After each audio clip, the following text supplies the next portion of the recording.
अतिशय दुर्दैवी घटना आहे।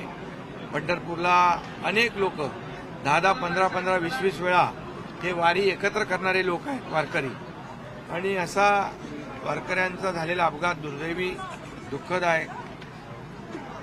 आणि ज्यांचा मृत्यू झालेला आहे दुर्दैवाने त्यांच्या कुटुंबियांना देखील सरकारच्या वतीने 5 लाख रुपयाची मदत आपण करू, आणि जे जखमी आहेत त्यांचा संपूर्ण खर्च पूर्ण सरकारच्या वतीने या ठिकाणी एक्सप्रेसवर कुठल्याही प्रकारच्या अशा प्रकारच्या रिक्षा किंवा टू व्हीलर्सला परवानगी नसताना अशा प्रकारचं अनधिकृत वाहन चालवलं जाते, ट्रॅक्टरला धडकून अशा प्रकारची अपघात झालेला आहे। जे काही झालेलं आहे त्या बाबतीमध्ये पोलीस चौकशी करतील, त्याची चौकशी होईल, जे दोषी असतील त्यांच्यावर कारवाई होईल। परंतु आपलं पहिलं काम सरकारचं प्राधान्य की जे जखमी आहेत त्यांना वाचवणं,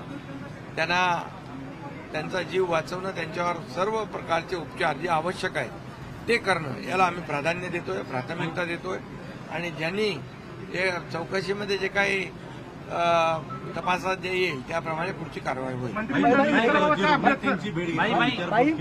रुग्णांची भेट घेतली, विचारपूस केली, पांडुरंगाच्या कृपेने सगळे वाचले, तुम्ही दिला? हा, बिलकुल मला ते सांगत होते की आम्ही पांडुरंगाचं दर्शन घ्यायला चाललो होतो आणि त्याच्या कृपेने आम्ही वाचलो, आम्ही सुरक्षित आहोत, अशा प्रकारची भावना देखील त्यांनी व्यक्त केली।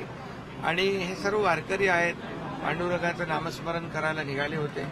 दुर्दैवाने हा अपघात झालेला आहे, परंतु यामध्ये सर्वांना मदत सरकारच्या वतीने उपचारासाठी देखील आणि इतर ज्या ज्या काही बाबी आहेत त्या सर्वांसाठी मदत सरकारच्या वतीने दिली जाईल। सरकार या वारकऱ्यांच्या मागे आहे उभं, तेच मी, आणि म्हणून मी प्रत्येकाची चौकशी केली, प्रत्येकाशी मी स्वतः बोललो, आणि आयसीयूतले जे पेशंट आहेत त्यांच्यावर देखील सर्व प्रकारचे जे जे लागतील ते सर्व प्रकारचे उपचार करायला मी डॉक्टरांना सूचना दिलेली आहे।